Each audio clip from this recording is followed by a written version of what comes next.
cartoons. Wow, all right.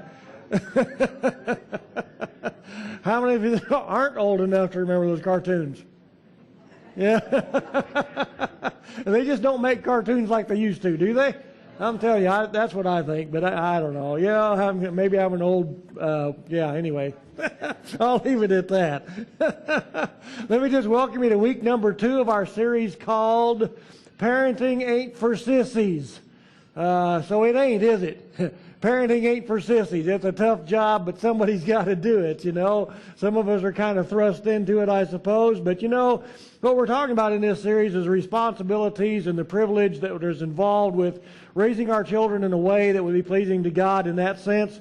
However, don't think you're off your hook because you don't have any kids or you don't ever plan to have kids or maybe you're too young, whatever the case might be, because the stuff that we're talking about in this series are things that apply to any person of any age, especially to children. Yes, I would agree with that. But you know, we all have kids in our lives that look up to us, whether we know it or not. We all have children in our lives that look up to us, and and they thinking, one day I'm going to be just like him. I remember the other day I was watching American Pickers, and there was a guy on there that he said, when I grow up, I want to be just like me. I guess that's a good way to be, actually, and that's kind of what we're talking about, is helping us to become who God has created us to be. So let me ask you a really important question right here. Who are you? Maybe I need you to ask yourself that question. Who am I? I mean, if you really stop and think about it, who are you really? Honestly, who are you? The fact is, every one of us who's ever born in this world was born with a desire to become who we are. I think we all know that. We may not have thought about it in those terms before, but we've all been created by God to be who we are. We're all in search of that idea, that whole thing of trying to become who we are. We want to know who we are, and I think that God's desire is for us to know who we are as well. The fact is that there's nobody else that can tell us who we are. There's nobody that knows who we are, maybe even including ourselves, because God is the one who has created us. And so therefore, God is the one who knows who we really are. So is there any two people that are alike? No. We do have similarities, right? We have some common interests and those kind of things, with a lot of different people. But as far as being an individual, as being who we are, as being exactly like any other person being exactly like you, even twins or quadruplets or whatever, they're never exactly alike. They may look exactly alike. You may not be able to tell the difference between them. You may not be able to see, I remember there was a pair of twins when I lived up at Pinon, New Mexico, some years ago, and I pastored a church up there. There was a pair of twin girls there, and I simply could not tell them apart. I mean, they were just so much alike that you just could not tell them. How many of you ever known twins like that? Anybody? Yeah, a few of you have, haven't you? It's really amazing. But you know what? Once you get to know them, you begin to realize that they each have their own personality and they each have their own interests. They may be a lot alike and they may talk alike. They may do all those kind of things. But each person is an individual person who is specifically and individually themselves. And it seems to me that one of the main struggles in our search for self-discovery, of trying to figure out who we are, is that there really isn't anyone who can show us who we are. Because nobody else knows who we are. It probably even including ourselves to a greater or lesser degree. Nobody knows who we are. The only one who knows who we are is God. Besides that, as I just said a moment ago, no two people are exactly alike.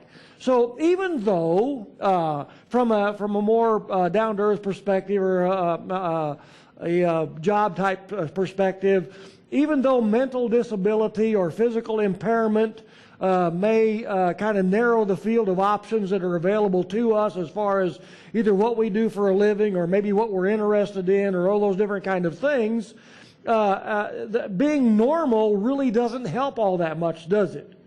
Because it seems to me that no matter whether you have physical or mental disabilities or whether you're what they call normal, we all struggle with the same issue.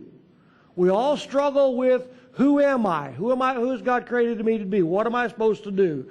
But it could be though that even in that sense of the word, a person with maybe severe physical disability has an intense interest in pro football. Now, do you think that person will ever become a pro football player? Not a chance. Even the most healthy people, have a hard time getting in to be a pro football player. You got to be. Everything has to be just right. These days the competition is so stiff, so severe that there's very few people that actually make it in those kind of fields. However, if a physically disabled person is intensely interested in football, is that the only option that's available to them, is to play football? Well, obviously not, right? You could be a reporter. You could, maybe somebody who keeps track of all the statistics, all the different kinds of things. So even though each of us as an individual grapples with this issue differently, I think we all kind of struggle with it in a different way. I think that the difficulty, the struggle is actually equally as difficult for every person. I don't think anybody has an easy road when it comes to discovering who we are as an individual. I think all of us struggle, and there's nobody who has it easy. It's difficult for all of us. So in keeping with the cartoon I just showed you today, we're going to be talking about today is I am what I am. Okay? I am what I am. And I think you've already kind of got an idea where we're going with this. But let me just kind of say as we begin here today that really we couldn't exist as a church here in this place without the faithful support of those who support this ministry. Those people who are here today, as well as those who are joining us online. And, so if you have found value in this ministry, if this ministry has meant something to you, if you feel like that what we do here is of value within this world, then I just want to encourage you to think about what God would have you to do in relation to supporting this ministry in a physical way as well as a financial way. And just thank you in advance for your support. May God just bless you in that. So I would like to suggest several things today which I think that we can do, and which the Bible kind of helps us to understand. What we can do, several things that I believe are critical in helping our children become who they are. As a matter of fact, these very things may help you become who God has created you to be as well. So keep that in mind. It's not just about kids. It's just not just about other people. But I want you to kind of take this to heart within your own self and say, listen, these are things I can apply to myself to figure out and decide, who am I? And I don't care what age you are. I don't care what age you are. I don't care if you're real young, and I don't care if you're super old. Doesn't make any difference. I'm super old, and I'm still learning a lot of those kind of things myself. Kind of learning of where I came from, how I was raised, all those different kind of things to help me become who God has created me to be as an individual, and to find that grace and that awesome freedom that Christ has created us for. So, in other words, what we need to do then is to not only help our children, but this can also help us to discover our identity. So how many of you remember having a struggle, or maybe you're in that struggle now, maybe you're continuing to be in that struggle, maybe as a young person or maybe now, to discover who you are? How many of you remember that struggle, or maybe you're in it now? Okay, it's a struggle, isn't it? You kind of, some of us maybe just kind of, sail through life and don't think too much about it. But there comes a time and point in life when we really do struggle with those kinds of things, and to try to discover who we are.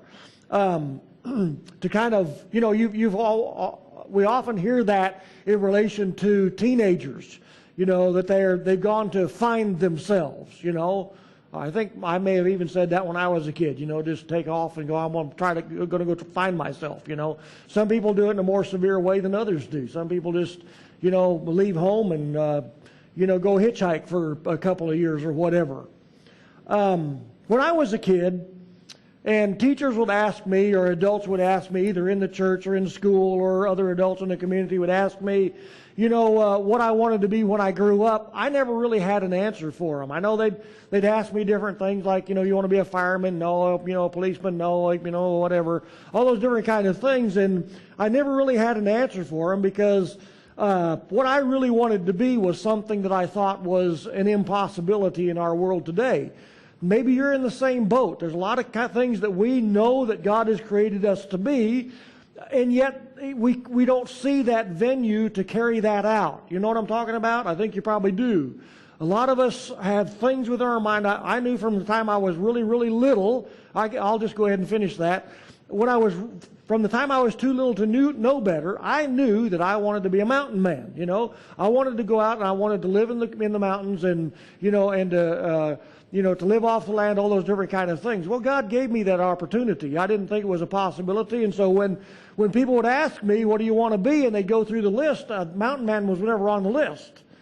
And since I even knew in my heart of hearts that wasn't a possibility, at least I thought I did, in our world today, I just always said, "I don't know."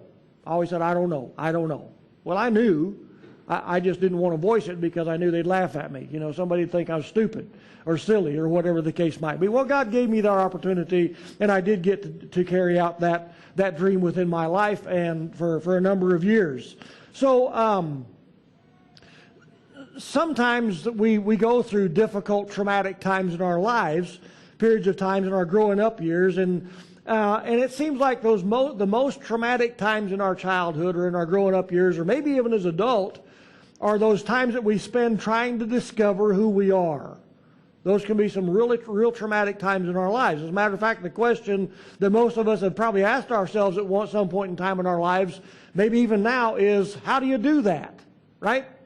How do you find yourself? How do you figure out who you are? Well, the fact is, many of us parents actually spend more time trying to steer our kids away from what they shouldn't be doing instead of trying to steer them towards what God has created them to be. A lot of times we try to keep them from being what we don't want them to be. It kind of reminds me of that Willie Nelson song, you know, "Mamas, don't let your babies grow up to be cowboys," you know, and don't let them pick guitars and drive them old trucks. And he says, make them be doctors and lawyers and such. Well, you know what? You can't make your child be anything. Well, I guess to a certain degree you can, but that's a problem, isn't it? If you make your child be what you think they should be, how many of you know that's going to end up in trouble? Okay, you should. You should know that. You should know that if you try to make your child be someone they are not, you're headed for trouble. Well, you're heading them for trouble as well, and you're going to drive a wedge between you and them. So either by intent or by default, most of us tend to raise our children in the same way that our parents raised us, and we often want to make our children be who we think they are. We want to make them be who we think they should be, and what we think they maybe be the most lucrative business they could get into, those kinds of things. Lots of times we do that. We try to push our children to do something that will make them a lot of money, and we think that's going to make them successful in life. Instead of, what the better option is to help them discover who God has created them to be. That's kind of our responsibility as parents. If you didn't know that before, you do now. And if you don't know that in your own life, you should now. That it's really our responsibility to be who God has created us to be, not who somebody else thinks we should be. Okay, so there's a verse in the Old Testament that, in my opinion, really is the answer that ends all questions about how to raise our children. I realize that that's a pretty big, bold statement for over one verse in the Bible, but hopefully you'll understand what we're talking about by the time we're done here this morning, here today. In Proverbs chapter 22 and verse 6, it says, "Train up a child in the way he should go, and when he is old, he will not depart from it." How many of you ever heard that verse before? Okay. The fact is that most of us, especially within the religious world, if I can say that, and I hate the word religion, and I think you know why. If you haven't heard that before, I'll tell you again, because religion comes from a Latin word that really means to bind or to tie up, to imprison. That's what religion means, and that's what religion does it not? That's what religion does.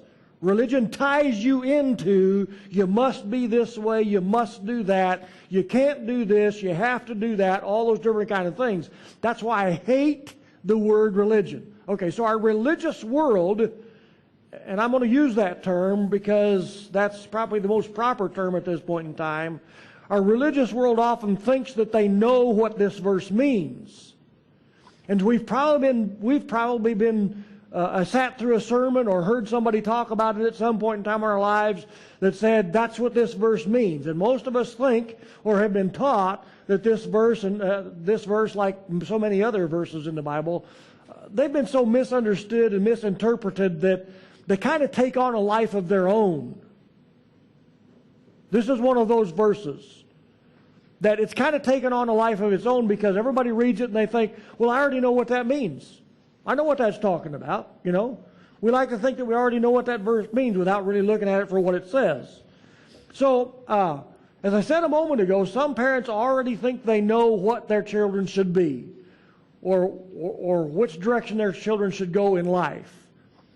And we might say, well, that's easy. You know, according to this verse, you know, we're just supposed to make them go with the direction they're supposed to go. Well, you know, in the world I was raised up in, spent most of my life in, was in ranch country. So a lot of the ranchers thought, well, when my boy grows up, he's going to be a cowboy. You know? And they were kind of shocked when their kids grew up and moved away from the ranch, you know? Or they were kind of shocked when their kids really didn't like to ride horses and either work sheep or work cattle. They spent more time in front of the computer writing, you know, program or something, you know, like that. And they were kind of shocked when that happened. Like, you know, that can't be my boy, you know. Somebody jumped the fence a few years back or what? You know? Well, no, it's because we're all individuals, right? And just because they're raised in a particular way does not mean that's the direction they're going to go. Others say that others believe and strongly believe that what this verse really is talking about is that as long as you train your children to follow the Ten Commandments, as long as you'll raise your child up to be a good Christian, to fear God and to follow the Ten Commandments and all those different kind of things, that the idea is, and the preachers preach on this all the time, and they tell you, well, if you'll raise your children that way, raise them to come to church and to follow the Ten Commandments and be a good Christian, that even if they stray away from it when they're adults, when they get old, they'll remember their raising and they'll come back. Well, how many of you know that's not much of a promise? I don't see that as much of a promise. And I'll tell you why. Because if you raise your children that way with the idea that, if you raise them to be, you know, good, God-fearing people, to go to church and follow the Ten Commandments and all that, okay, all that crap, and then they get older and they rebel against that, right? And they live like hell until they're 65 or 70 years old, right? Is that a good thing? I don't think so either. I mean, even if you decide that, well, yeah, they'll come back to God on their deathbed. Well, what kind of life was that? Right? Would you want that for your child? I don't. Do you think God wants that for us? No. No.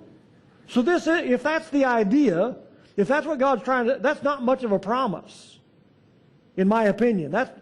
You answer that for yourself, but that's not much of a promise to think that, okay, I raised my children to be God-fearing, but they might live like hell for 50 years, but they'll come back. No, I don't, that's not even what this verse is talking about anyway. And you need to know that right up front. That's not even what this verse is about, okay? So we want what's best for our children, and certainly God wants what's best for us as well. So let me say to you right up front that has absolutely nothing to do at all to do with what this verse is trying to tell us, what God's trying to tell us here. As a matter of fact, Proverbs 22:6, this verse is actually about how God has put each of us together as a totally unique, never to be another one like you individual. That's what this verse is really about. Saying, listen, each of you is a totally unique individual before God.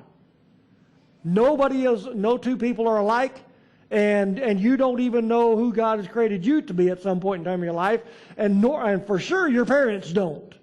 We think we do sometimes, but we don't. You know, Only you know who God's created you to be once God shows that to you. So the first two words in this particular verse, and I want to point those out, take a look at those for just a second. The words train up.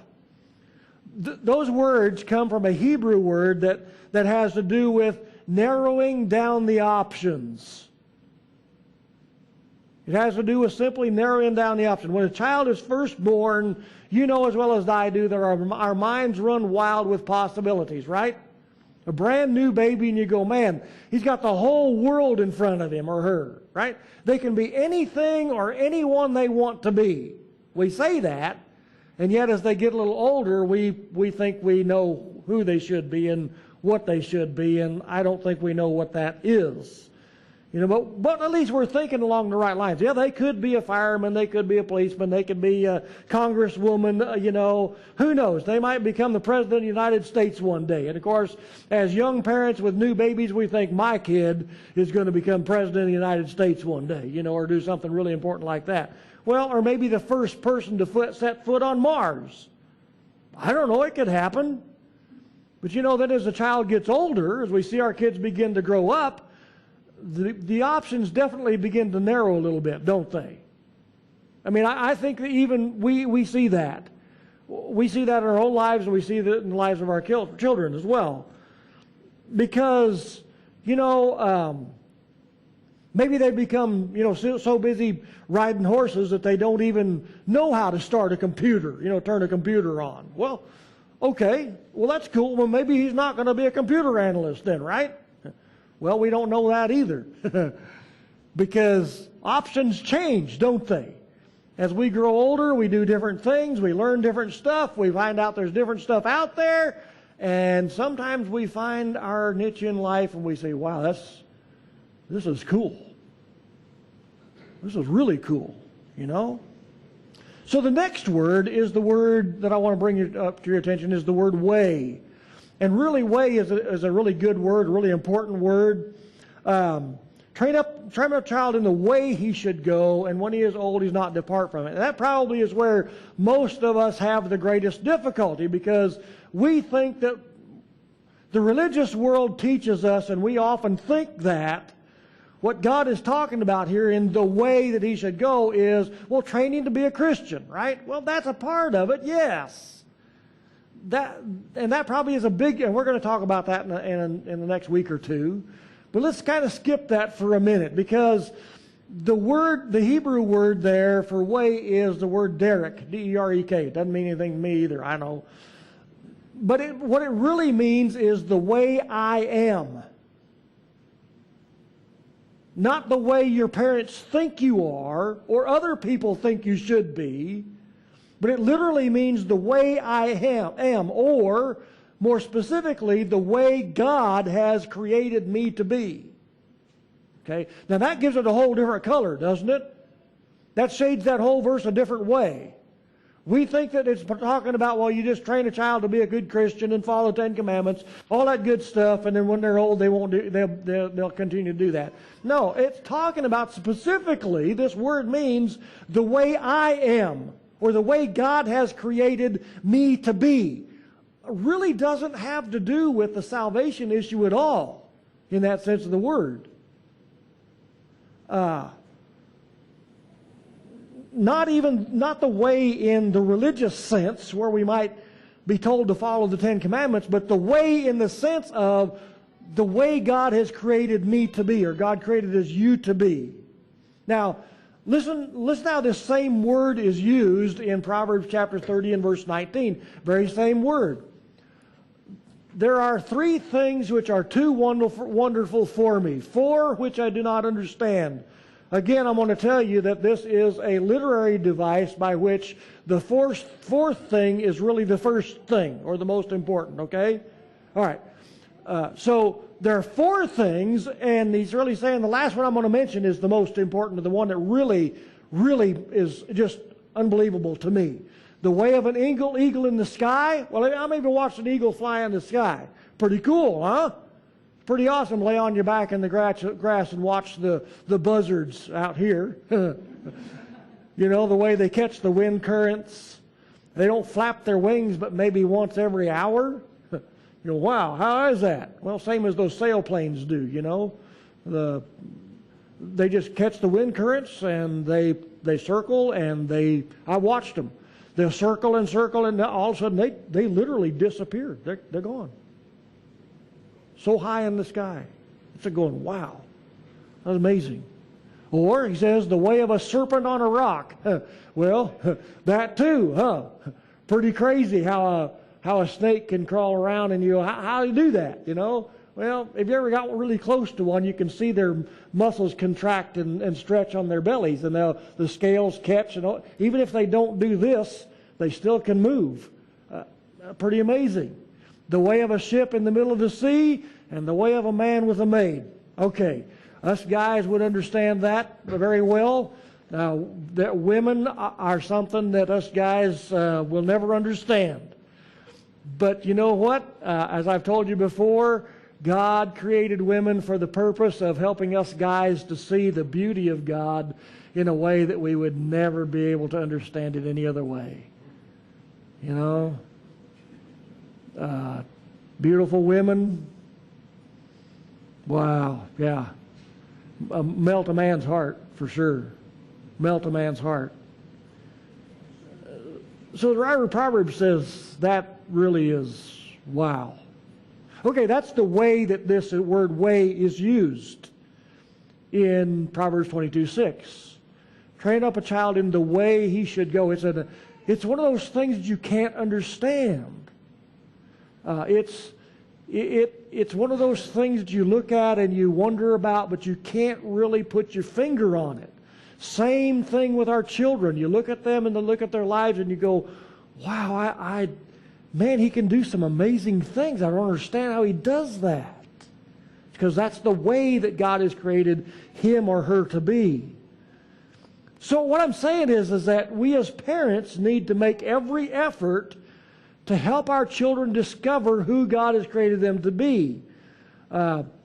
So that we might begin also to see all the different options that are available to us, to them, to be able to guide them down the path that God has already created for them to walk. You know, and I think it's our responsibility to watch their lives and to see the things that they're interested in and to see what their interests are and their abilities and their gifts and their talents, and then just simply then to create a safe, loving environment where they can follow the path that God has created them to follow.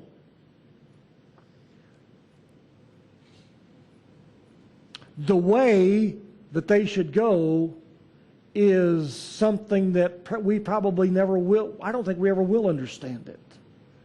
But you know, when we watch our children and we see what they're good at, what they do, what they're able to do, their gifts, talents, and abilities, it's an amazing thing to watch. And so we as parents, when we begin to study our children and look at our children in that way, then we can also help them discover. I didn't say tell them who God has created them to be. I said we need to help them discover who God has created them to be. Okay. So the bottom line is, and we're going to quit here for today, is that our children, and this might sound stupid, but it's still true, our children are who they are. Simple but profound, I think. They are who they are. And you can't change that. Certainly you can melt them down and pour them into a mold, but you know what? They're not going to stay there. You can make them be a lawyer or a doctor or whatever it is that you think that they ought to be. You can make them be a cowboy, but you know what? When they're old, they're not going to stick with that if that's not who they are, right? So in the negative sense, then, if you want to look at it from that standpoint, you can make your children be who you want them to be. I guess you can. Some of them you can, some of them you can't. Some of them just going to bow up and be who they want to be anyhow, and they probably will go off the deep end instead, right? But if you try to make your child be somebody who they're not, when they're old, they will depart from it. I guarantee you, because that's not who they are. Now turn that around then and look at this verse and say, listen, God says train up a child in the way he should go, the way God has created him to go, and when he is old, he'll still be doing that. Why? Because that's who God created him or her to be. It's as simple as that. Don't make it any more difficult than that.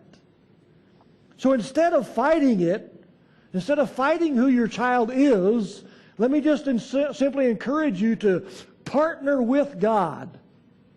Partner with God in helping your children to become and to discover who God has created them to be.